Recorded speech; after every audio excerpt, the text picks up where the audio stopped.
It's 1:30. It's 1:30 on February 16th. The Oregon Racing Commission will please come to order. The first item on our agenda is approval of the agenda. And Connie, you wanted to make a change? Yes, on item number 11, A, 462-120-0030, 2, the 2 should be removed from that. Okay, with that, Can I also add something, Chair Williamson? I Yes. move that we switch items 6, 7, 8, 9, and 10 for new business and just move up under the budget subcommittee review, vote on them at the time rather than coming back. okay, is there a motion to approve the agenda with those 2 changes? I move to approve the agenda with changes. Second. Any discussion? All in favor, say aye. Aye. Opposed, no. So now I guess we should say that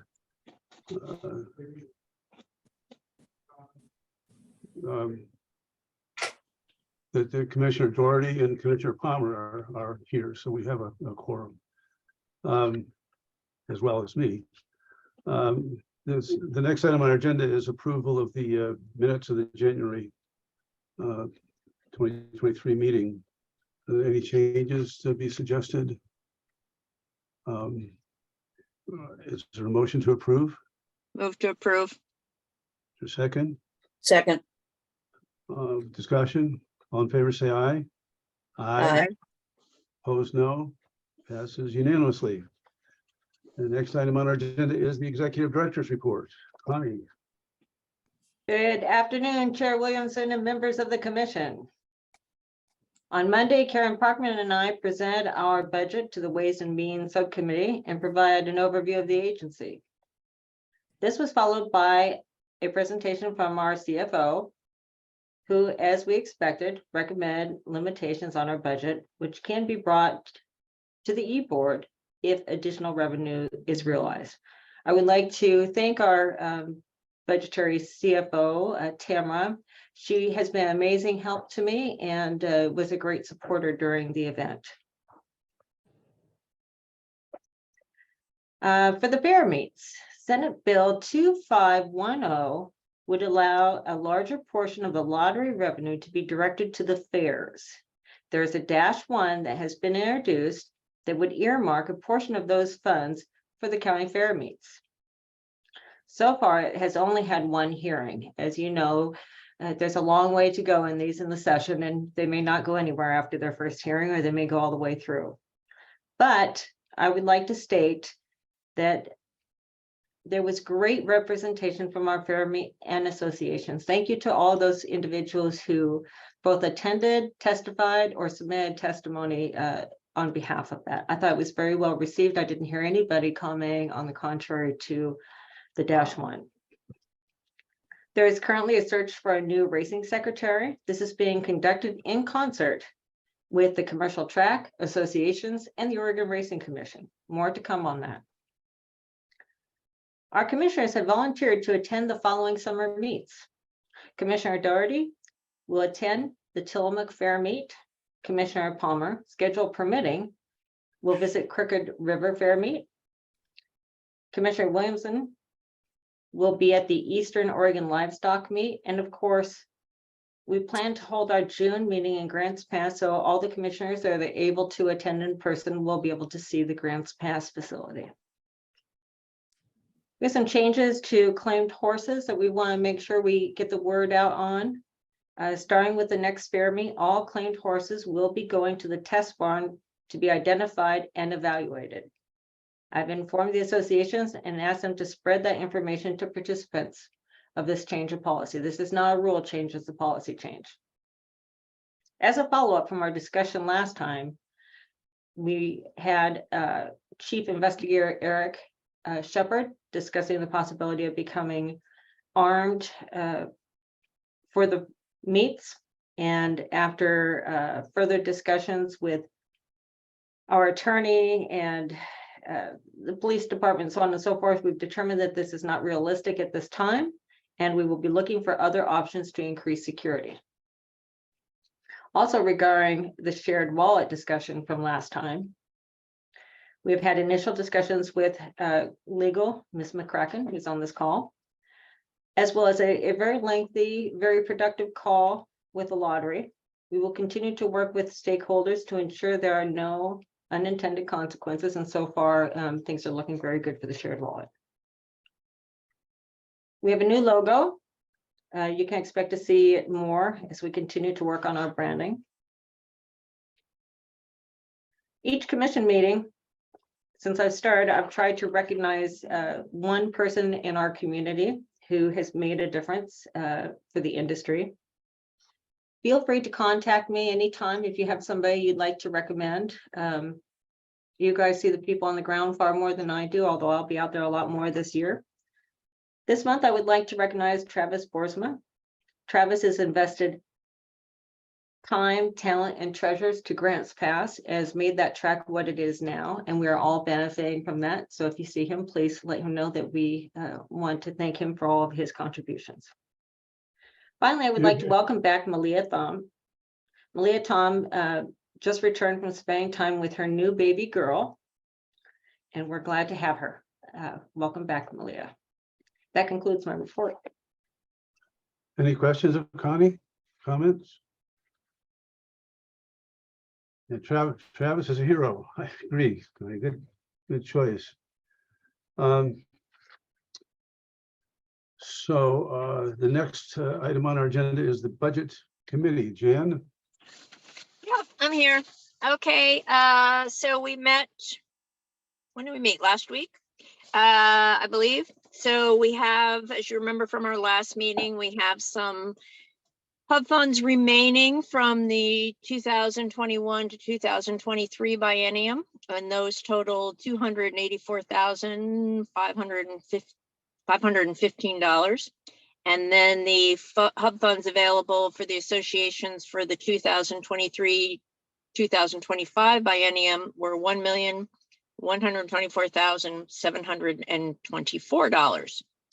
The associations, which includes HRA, OHBPA, OTOBA, OQHRA, have met. They met after our previous commission meeting and said they would agree to split these funds 30% to HRA and OHBPA and 20% for OTOBA and OQHRA.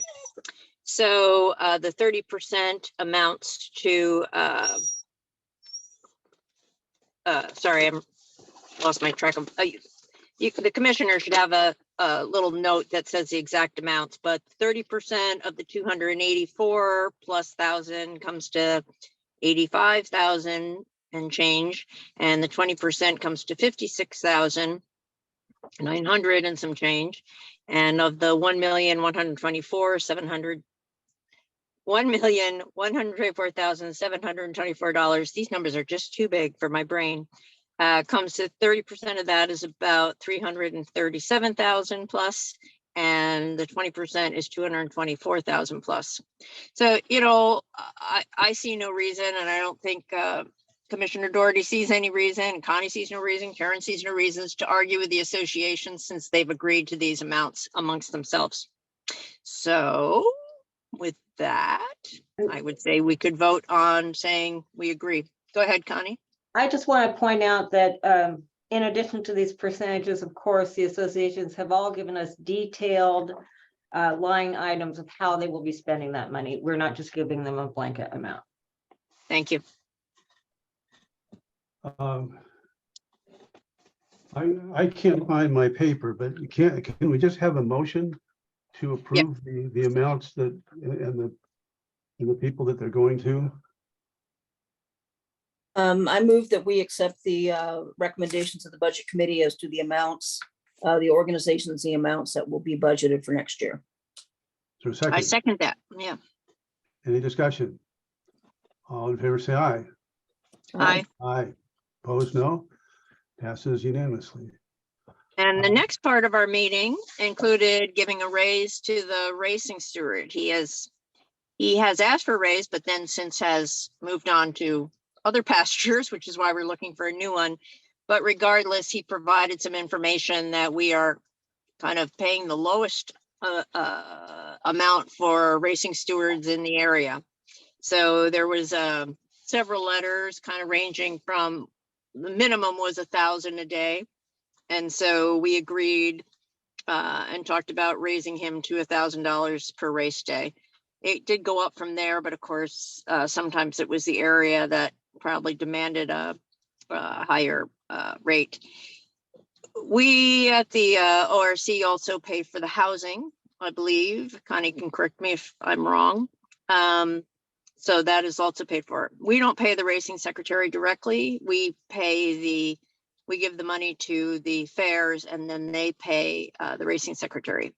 So we agreed to a raise of $200 per race day. So it's $1,000 total per race day. And we did request that if the funds weren't available, that the associations would kick in and help us cover those costs, which they agreed to. Is that going to be enough to get a good steward? I think so, yes. Connie can comment. I guess we'll find out. If we find a great steward and they say no, we may be coming back. Okay, Reasonable. so is that a motion, Jen? Yes, that's a motion. Do a second? Second. Any discussion? All in favor, say aye. Aye. Opposed, no. It passes unanimously. And the last thing we discussed, which we don't have to take any action on today, is the rule for the commissioner's pay rate. And that's still a little open. We're waiting for some additional clarification of the rule, as I understand it. So we'll hopefully have a final plan by the next commission meeting. Thank you very much. That's it.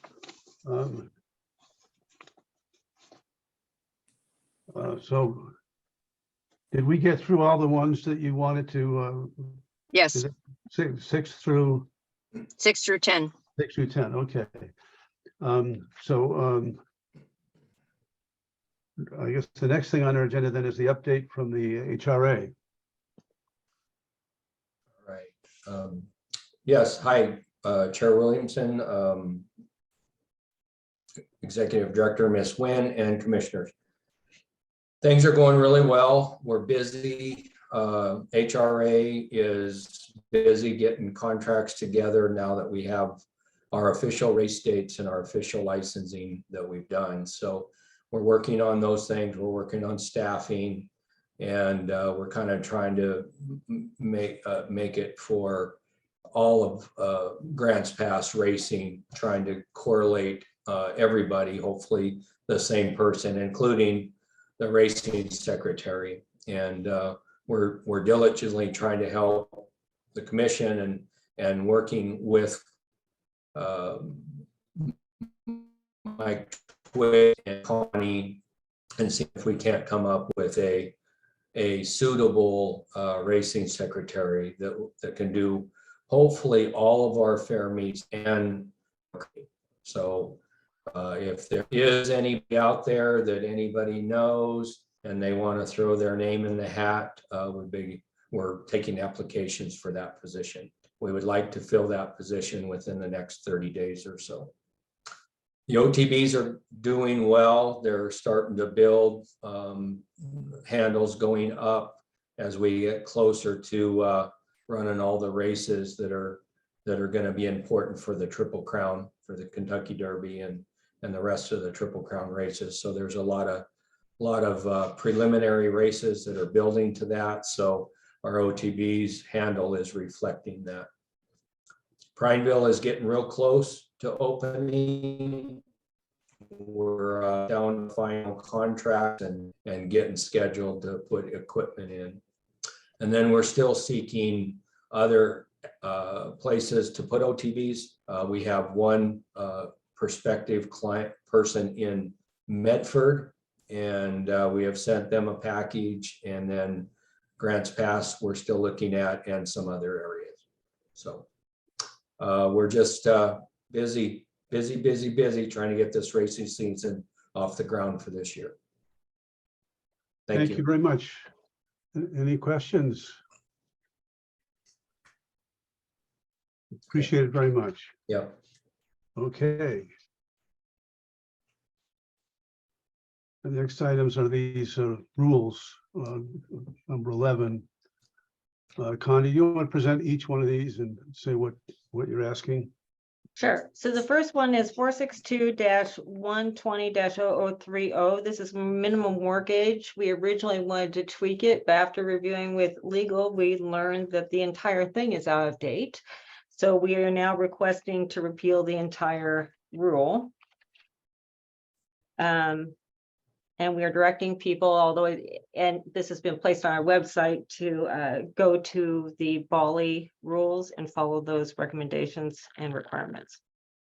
The second one is 462-120-0040, section 4H, types of licenses. And this one had a number of changes in it that were made both by us and then tweaked by our AAG, Ms. McCracken, who's on here.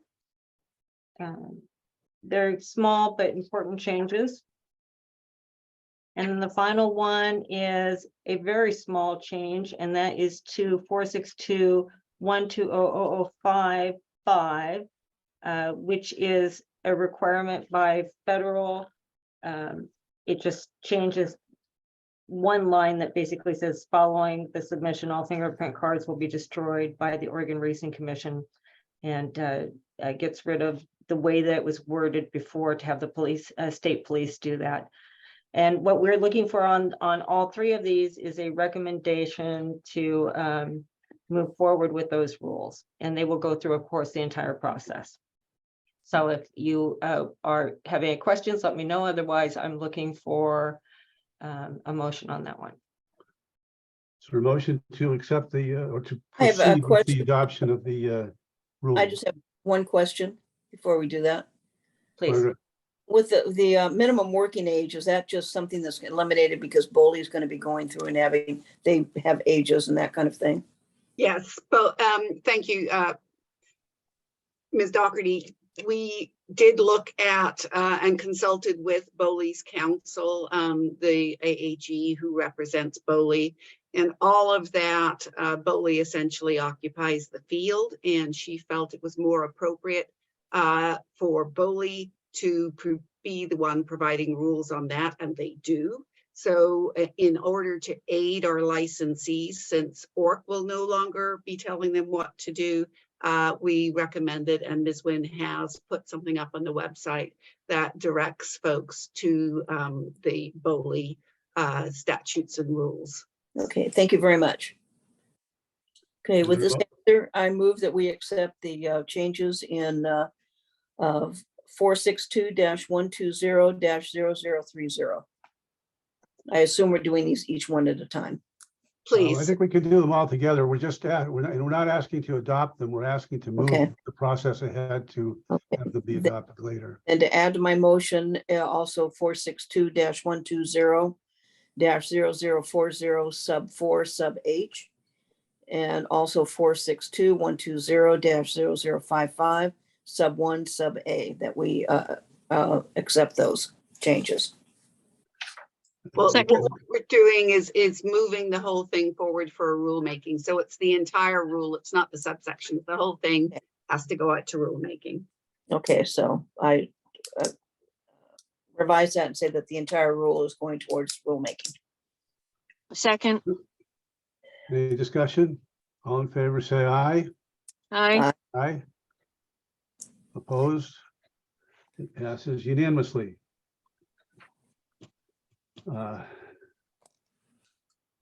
Thank you, Connie. Then are we doing 12, Connie? Did you take some of these Yes. off? Yes, 12 is easy. You'll like Okay. this one. I doubt that there'll even be any questions. These have already gone through the entire process. You've already reviewed them and told us to go forward. 462-220080 just updates our distribution of receipts. It just went from 2019 to 2020-22. We've changed it to from 2020-22 through 2030. The second one, again, you've already reviewed it. It just took out language specific to a calendar year during the 1999 calendar year. And the words that were struck from this. Everything else is still the same, and that's distribution of receipts from multi-jurisdictional simulcast and interactive wagering. And what we're looking for is adoption of those rules. Is there a motion to adopt these two rules as amended? I move we adopt these two rules as amended. Second. Any discussion? All in favor, say aye. Aye. Aye. Opposed, no. Passes unanimously. The next item on our agenda is public comment. Anyone want to comment? Okay. There's no contested cases.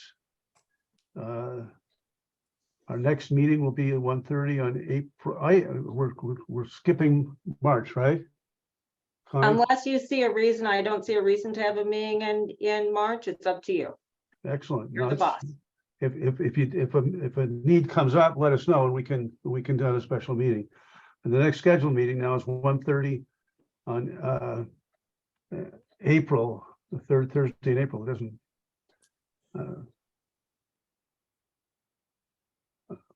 You have a date in April that There a would, date for that? Yes, hang one moment, please. I'm sorry. It would be April. 13th? No, it would be April 20th. Okay. okay. And that is confirmed. Do we have a motion to adjourn? I move I that move we we adjourn. Second, second. all in favor, say aye. Aye. Aye. Opposed, no. We are adjourned. Thank you all very much. I think we Great, might have thank set a you. record here. Thank you. Thank you very Thanks. much. Thank you all. Thanks, See you all in Connie. a couple of months. Thanks, Katrina. Welcome.